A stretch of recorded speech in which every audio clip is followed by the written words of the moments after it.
Is weird, odd, strange, or just plain bizarre is really your cup of tea? Then the Golden State Media Concepts Weird News Podcast will give you that fix. Can't believe it? Well, listen for yourself as we deliver the strangest news you definitely won't find on CNN or Fox. It's the Golden State Media Concepts Weird News Podcast.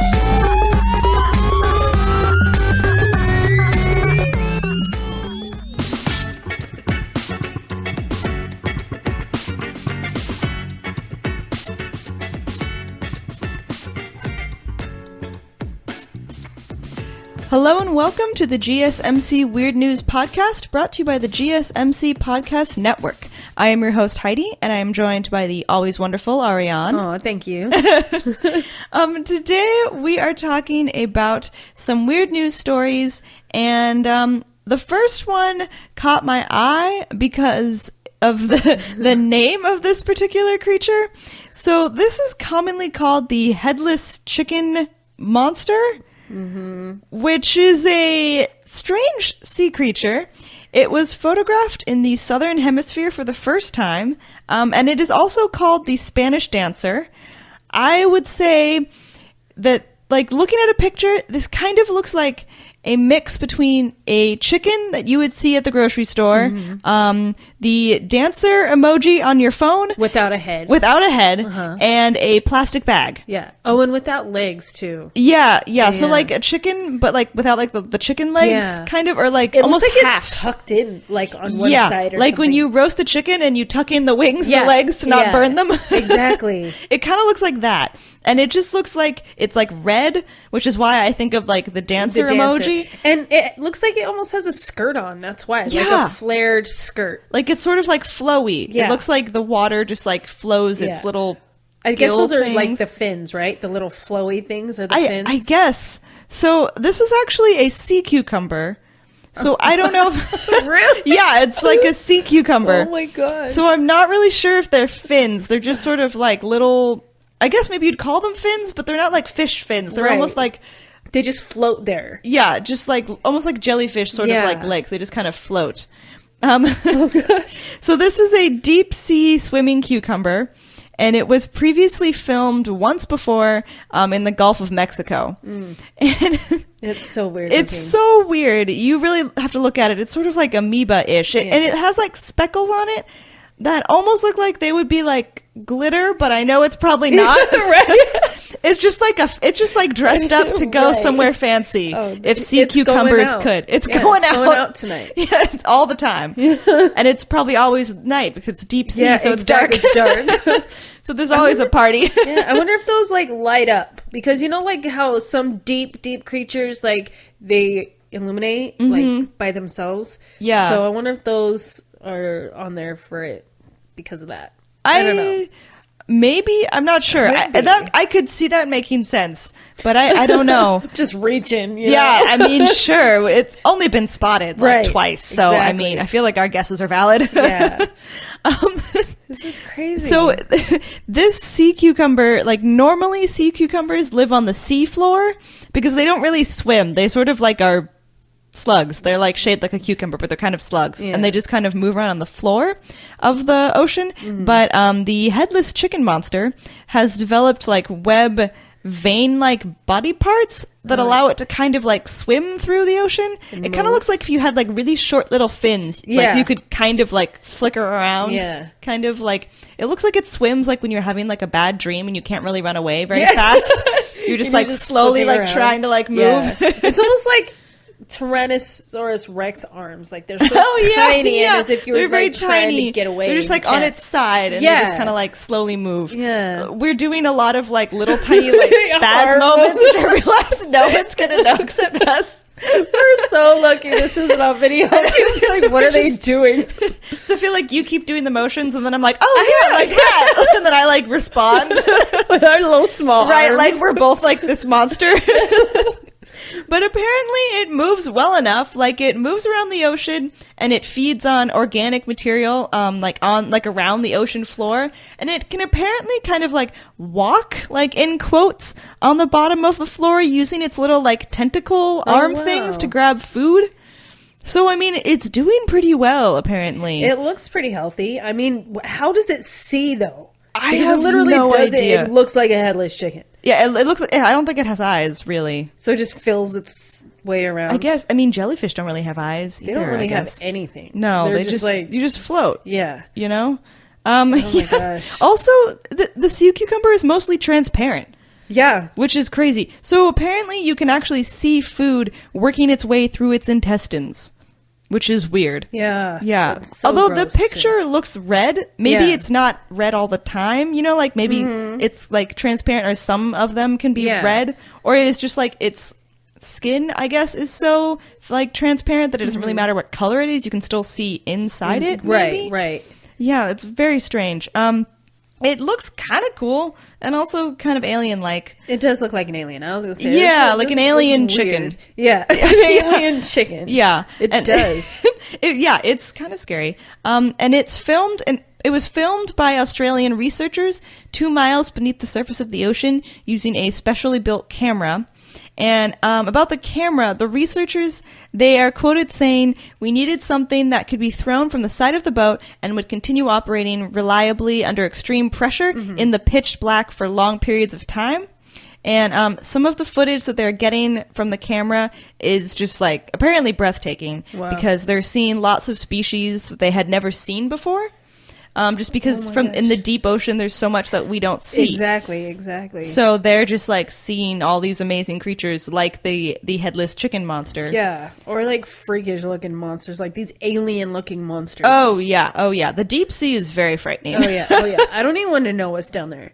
No, I really don't. It's like the classic, like, oh, I feel something by my foot, like when you're in the ocean, but just like probably 10 times scarier. I know, right? And I feel like they're so ancient that because they've survived down, they just probably look terrifying. Like I would die. Also, because they're lower down, I think there's just like so much pressure down there. Yeah. They probably have developed strange ways to avoid like being killed by that pressure. Exactly. Because the camera had to be specially built for that. So that's probably like evolved in some crazy way now. Yeah, just like really resilient creatures that just like look crazy. Yeah. Or like as we mentioned, like ones that have like lights. Yeah. You know, to see like an anglerfish, you know, the little like light in front of its face. Yeah. So I don't know. That sounds crazy. It does. It's hard to imagine. I really never want to see those. I hope so. I hope I don't ever either. I mean, if I saw this creature randomly, I would scream and run. Oh, for sure. Well, I would also think it's like trash. Yeah, I would like think it's like trash floating in the ocean. Poke at it, right? Yeah, it would push me somehow. What is that? Yeah. My finger would just go through. Oh, I wouldn't. Yeah. I would poke it with a stick. I wouldn't even like try and touch it. You're right. I don't mess with bugs. That's probably better. Yeah, be like, what is that? Or have one of my kids, hey, go check that out. You go first. Yeah, I know, right? That's horrible. I mean, thankfully, we'll probably never have to do that because it's so deep in the ocean. Right, exactly. But if something were to happen to bring those creatures up, I would never. I hope I'm not there. I'm scared enough of the ocean. Like tsunamis bring things like that up too, though. Yeah, I guess they don't bring up stuff that deep down. Probably not. But I feel like we'd hear about it more if someone like saw an anglerfish, you know, like at their doorstep after a tsunami. That'd be very scary. Yeah. Also, speaking of other scary things, another weird news story is that a beach in Greece has been completely covered in spider webs. Yeah, and this article had a lot of pictures, which are horrifying. It's like when you try and decorate your house for Halloween with all those fake spider webs. Yeah, the cotton balls. Yeah, like the cotton stuff, but it's just real. And like, it'd be like if you tried to do that, but just covered every single inch of your house. Yeah. And it's not even like a thin film web either. It's like really thick, like layers. Yeah. It looks like the cotton ball stuff. Yeah, it does. It's so crazy. And it looks denser because it's covered in spiders. Yeah. Oh my God. The fact that the spiders are there anyway, no, we're not going. No, definitely not. And just so that you know not to go here, this is in northern Greece. It's Lake Vistonida. And these massive webs have covered the coast. And they've said that unusually warm weather is to blame because the warm temperatures have led to an uptick in mosquitoes and gnats. In other words, like spider food. Yeah, there's more food for them. Yeah. And actually, if you look at some of these pictures that are online, you can actually see like the clouds of gnats. like near the spider web. So I'm sure the spiders are having a great time. Oh, yeah. Because there's so much food. Yeah. Which would also be terrible because you get a bunch of spiders and then you get a bunch of gnats. Yeah.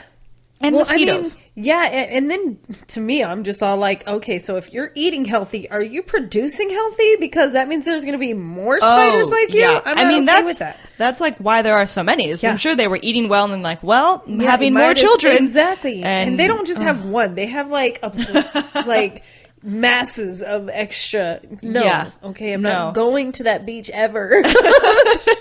No, definitely not.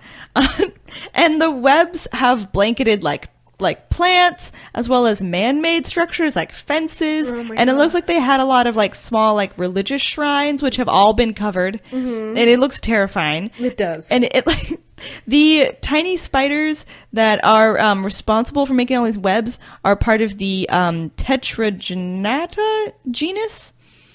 Which I just read that and just immediately thought of tarantulas. Yeah. I'm terrified. Yeah. I mean, they're all spiders, but when I looked at a picture, they're not like giant tarantula size, but they're like pretty good sized spiders, and they've been eating well. So yeah, so they're probably even more grown. Yeah. Yeah. Oh my gosh. And actually, a similar situation happened like last month, in a town called Aetoliko in Western Greece as well. And I saw pictures of that too, and that was like the same situation. It looked horrifying. Yeah. And I saw some of these happen in the trees in Australia. Oh, I don't know what's going on with these spiders, okay? Oh. But they need to just calm it down. Yeah. Yeah. They're having too much fun. Yeah. They're like feasting. They're having too many babies. Yeah. This is a problem. It really is. If they're covering things the way they are like this, like there were massive trees in Australia that were covered and then just like linked together by these big, huge spider webs. I was like, I don't want to even go to Australia anymore. Once I dreamed of it, now I don't. No. That just sounds like a terrible, it sounds like a vacation for spiders, like a party. Yeah. And it sounds like a nightmare for me. Yeah, me too. Yeah, for sure. But on the bright side, according to biologists, when temperatures drop, the gnats will start to die off, and that will then mean the spider population will decrease because there will be less food. Okay, good. You guys can go. Yeah, yeah. Also, that's sad. I feel like a lot of Greece has a lot of tourism. Yeah, you know. So if that's on a whole beach, yeah, that's by a beautiful lake. country. I had a friend that he's from there, and he would go and just show video and pictures of cliff diving, and him and his friend just jumping into the ocean or water or whatever's near there. I think it's just some sea of some sort, like the Mediterranean. Yeah, or something like Mediterranean. that. Yeah. But it is beautiful. This does not look beautiful. No, this looks terrifying. This is not what I want vacation photos of. Halloween horror story right here, real life. Yep. So this looks terrifying. I never want to go. No. And I hope, I'm sorry, spiders, but I hope that your population dies off soon. Yeah. You need to decrease. Greece. Yeah, sorry, I'm very sorry. I'm sorry. This looks terrible. Yeah, it does. I don't want this. Best of luck. Yeah. And we're going to take a quick commercial break and then come back and keep talking about some weird news stories. Check out the show built around the women of MMA. From the UFC to the extreme cage fighting, we got the fights covered. Listen. It's the Golden State Media Concepts Women's MMA Podcast. The latest news of upcoming fights, discussions of previous matches. Join us as we talk to and about the biggest names in women's mixed martial arts, past, present, and future. When it's the women's fight game, you know where to listen to. The Golden State Media Concepts Women's MMA Podcast.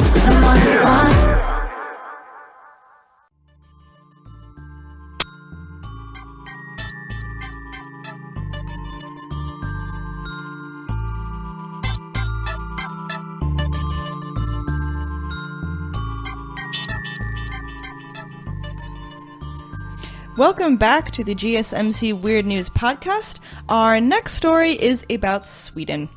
So I found this weird, although I have to say, apparently a lot of people in Sweden don't find this phenomenon weird. But in Sweden, thousands of people have microchips inserted into their hands to basically help them, access stuff. Why? Well, okay. okay, I'm glad you think this is crazy too. Yes, because I was like, normal. I don't know how. Okay, the Swedes think it's normal. A bunch of people have put microchips. They go under their skin, like slightly above where their thumb is, and it kind of gets inserted. It just gets like you're having a shot, kind of, and it gets put there under your skin. How large is this chip? Very small. Okay. I didn't get an exact measurement, but it's very small, and so apparently it doesn't bother anyone. Yeah, you know, kind of like how people microchip pets. Yeah, kind of like that. Which I mean, I don't know. So wow, the world can know your every whereabout now. Like if you have that chip. See, now I have so many questions. Don't do it. Yeah. Well, that's what I keep thinking. I read the whole story, and I was like, ugh, no, because I already. I mean, anyone who listens to the podcast knows that I don't like needles or shots. So reading this was like horrifying, like absolutely terrifying. Yeah. But it is designed to speed up like the user's daily routine and like to make life more convenient, because you can just put in like a chip reader into your house and things like that. So it can help you like access your home, like unlock your home, office, gym. It can store emergency contact information, social media profiles, or like e-tickets for like events or like trains. So how do they scan it? You just like swipe your hand by a scanner. Oh my, no, people. This is not okay. So like if you install, like if you have like a card reader for like an office or something, it would be the same thing. It's just that it's reading a chip in your hand, and you just swipe your hand by it and it opens it up. No, this is so creepy. Okay, so is there an age limit that you have to sign up for this or approve it? Or are they putting this in like babies too? Like that's not fair. They didn't ask. They're probably not putting it in babies. I don't know, because I mean your body grows. Yeah. So that probably wouldn't work out. They'd probably want to put it into like adults. But I don't know. It looks like. Okay, so one of the things that freaked me out about it was I didn't see a lot of regulations going in yet about this. Which made me concerned. Yes, me too. But okay, so it's like around the size of a rice grain. So I guess you can't notice it that much. So yeah, I guess maybe that's why people are more willing to do it. It costs like $180 to have this done. Yeah, so no. Yeah, so already no. But 4,000 people have adopted this. What? Which is insane. Yeah. And okay, so what is it? Is it like a clear chip? What is it made out of? Like, is it crystal? I'm not sure what it's made of, but I would imagine it's kind of maybe like the stuff that's like in your cell phones. Yeah. Maybe. Yeah. Well, I read about a story like this. It wasn't happening. It was an idea like a year or so ago. Mm-hmm. I want to say, a year or so ago. And it was like a square chip that was, it was some kind of quartz. Okay. And to where like it would be able to store a massive amount of data, and you would insert it in your skin, and then it would do the same exact things. Like this is just came to pass, you know. But it was like an inch by an inch square quartz that they put into your skin, and it kind of looked weird, and I was just like, why would anybody do that? Because first, nobody needs all of your information all like that. I just oh my gosh, I'm scared for your people. I'm scared for you guys. Well, this is a lot smaller, so it's not inch by inch. Yeah. And it's made by a company called Biohacks International, which is like dominating the market apparently. And I don't know. I think maybe this has to do with like one of the reasons why it was okay. The company was started like 5 years ago by a man named Johan Osterlund, who is a former professional body piercer. So one, that makes more sense why he created it. Okay. Because he's a body piercer. Yeah. And then another reason that people claim that the trend has spread quickly, and this is like a quote from the article, and a Swede who had one of these microchips inserted into their body said that Swedes are very pragmatic and the chip is useful. And since a lot of people know each other like in the tech community, it's kind of like a tight community, and the trend has been spreading to people that have seen the benefits. So like if you kind of like in the tech world, you might be like into it already, you know, so like you get it and then like your tech buddy's like, oh, that's really cool. And they get it too. And like word spreads that way. So, right. But just like every trend, it seems like it's going to end eventually. So, but I mean, this might just keep going farther, but then it just reminds me of like some Snowden type stuff where your entire life gets hacked. That's what I feel. Well, people have actually said that this is less likely to be hacked. That's actually safer because it's inside your body. So like, but don't you have information in it so where you can access your like work, like business stuff? So yeah, apparently I'm not exactly sure, but what I did read is that it like because it's in your body that somehow makes it less likely to be hacked. Yeah, you know, like maybe like when you have a computer that's like connected to other computer, like on like a web more of. But I'm not exactly sure. I didn't quite get that, but that's what people were saying is that it's less likely to be hacked because it's inside your body. So I guess it's like people can never like hardwire it to it, you know? And I mean, people are liking it. They say the founder believes that the trend has taken off because Sweden has like a long history of embracing new technology before others have. Like for instance, they're like becoming basically a cashless society that doesn't use cash, like uses cards. Yeah. And then also apparently Swedes are less concerned about data privacy than people in other countries. So this kind of relates to like your thing. Apparently they're less concerned about it because Swedes have like a high level of trust in Swedish companies like banks, large organizations, and government institutions. And apparently Swedes are really used to sharing personal information, like a lot of online I don't know. A lot of online purchases and administrative bodies require their social security numbers. Oh my God. More than normal. Like mobile phone numbers are widely available in online search databases, and people can easily look into each other's salaries by calling the tax authority. Apparently. Well, they're just all open about everything, aren't they? Like, here, take all my information. Yeah, just have it. I don't care. I don't need it. This is so crazy. Like, I would never do this. I have no idea. I am so suspect against, like, you're not going to get any of it. Even though if somebody did try to steal my identity or do something like that, I mean, you wouldn't get very far. I'm going to let you know that right now. Putting it out there. Yeah, like. For future hackers. Good luck, but I don't really feel like it would benefit you at all. Because seriously. But this is just beyond just, I can't get around it. Like, why would you do that? Well, one user claims that she uses it to share her LinkedIn details at networking events, because she can apparently she can avoid spelling out her name because all she has to do is like touch another like person's smartphone and the information is transferred. Okay, so how do you load the information on there? I don't know because so apparently the chip already it can store your personal information, so it just gets transferred. I mean, this is not. I should tell the technology podcast to look into this. Yes. Because I want to hear more about it. But apparently that's just like, she can just like share information that way. And like train companies are going to start like putting it in so you can just swipe your wrist hand chip against it to like get in to hold your ticket. And things like that. So like, apparently like other like phones can read the chip and then they can like link to it, link to your chip. I wonder if there's like a certain number and then like a database that's connected with these chips. So that way, I guess your information, like let's say you did buy any ticket, all you would have to do is link with your specific like chip number or whatever. And that's how they get your information or something like that. But then I feel like still, if it's linked to something, you're going to get hacked. Well, I still am like, so maybe this is like a dumb question, but I'm like, so is it connected to Wi-Fi? I don't know. Like, right? Like, are you like a Wi-Fi router?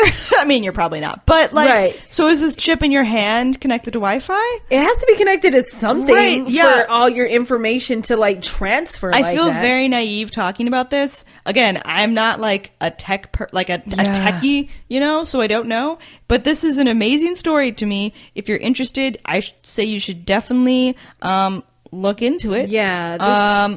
But like there are some like scientists who are saying that like they're trying to like make campaigns to encourage lawmakers to keep an eye on some of these developments. Yes. Like there is a British scientist who is based in southern Sweden. His name is Ben Lieberton, and he wants to encourage lawmakers to watch this. And he said that what is happening now is relatively safe, but if it's used everywhere, like every time you want to like do something, instead of using a card, you use a chip, it could be easy. It could be easier for personal information to be let go. Right. Which is kind of what I'm concerned about. Apparently other people, like 4,000 people apparently are not.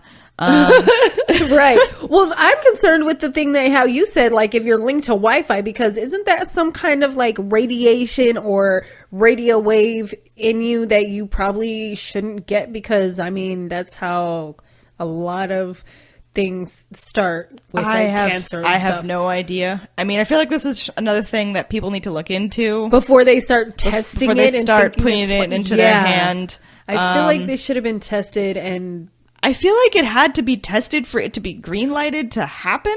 Well, yeah, but I don't know. Long-term effects and stuff like that. That's oh my true. Gosh, I have so many questions. We don't know. Just like my mouth is dropped. I'm like, why? Oh my gosh. True, we don't know long-term effects because it's kind it's of so new, recent. It's like in the last like 5 years. Right. So people don't know about this specific chip. I don't know if they've researched related technologies. I'm sure people have. But this particular chip, we'll see how it goes. Also, because it's like implanted into your body, there could be health related information that starts being used because the chip can collect health information, like a Fitbit, basically. And that information could be incorporated into the chip and then transmitted, and that could create like another like layer of privacy that we should look at taking care of. Yeah. I'm not exactly sure how it would collect the information about your body, but like if you have health information, you don't really want that leaked. Like confidentiality, especially like with your personal doctors or whatever. Right. I don't know. So we're going to take a quick break, and then we're going to keep talking about the chip and then talk about some other weird news stories. This is your ultimate stop for everything sports. The Golden State Media Concepts Sports Podcast. Should I say more? From the NFL, MLB, the NBA to MMA, it's all in here. The Golden State Media Concepts Sports Podcast. Listen now.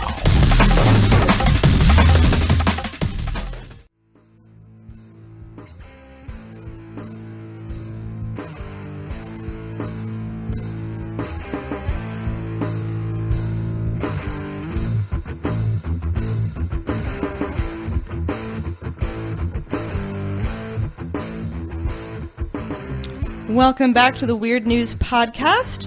We are continuing our topic of these microchips that have developed in Sweden and are being placed into people's hands. So related to this, I just wanted to briefly touch on like a little bit more on the data privacy, because tougher data privacy rules have come into effect across the European Union, the EU, and that happened earlier this year, which is part of the General Data Protection Regulation. And so people in Europe are saying that this could also help the microchip trend spread more rapidly because it offers more protection for users. And so that type of regulation could happen more in Europe, but that doesn't exist like in the US, for example. So that could limit like this sort of chip trend. And that's like what the founder of the big like chipping company is saying.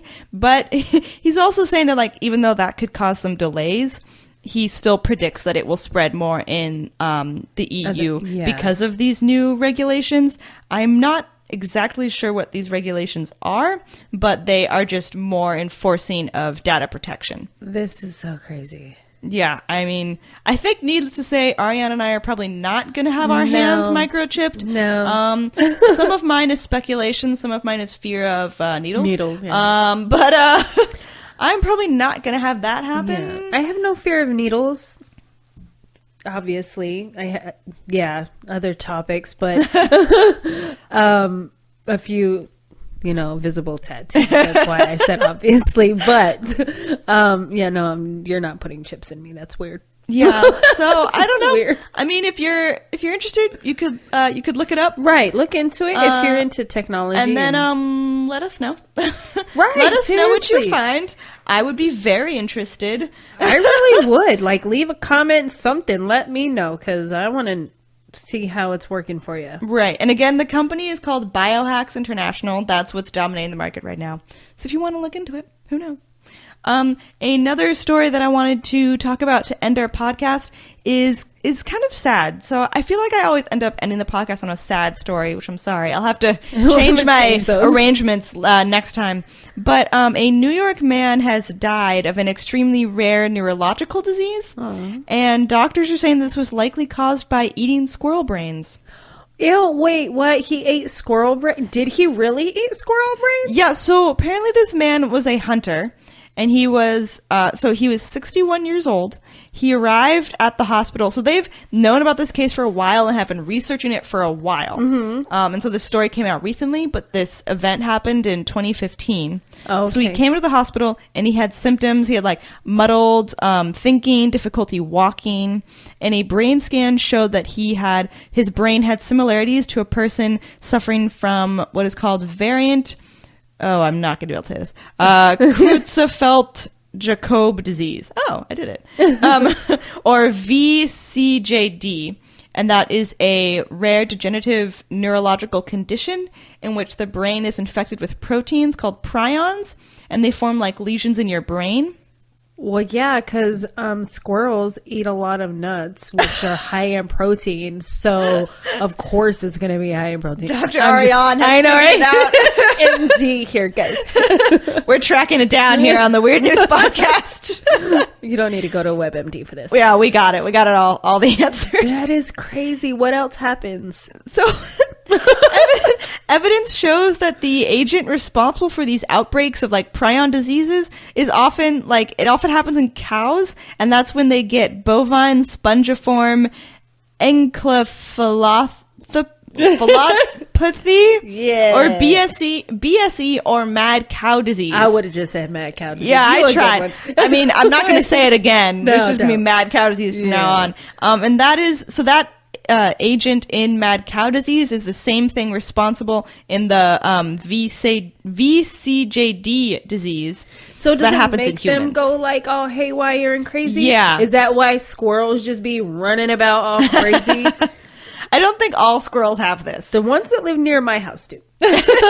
So just the ones near you and the ones that near this man have this disease. But it can be like a mad cow disease can be transmitted to humans if you eat meat from an infected cow, right. And then it can be fatal. Mm-hmm. So the reason they think it was from squirrel brains that happened to this man is because this man was a hunter and he was known to eat squirrel brains or squirrel like meat that was likely contaminated with brain material. Uh-huh. And he died 5 months after being diagnosed. Wow, that was quick. Yeah, and researchers are seeking permission to test his brain tissue to like confirm what type of VCJD disease he contracted from the squirrel brains.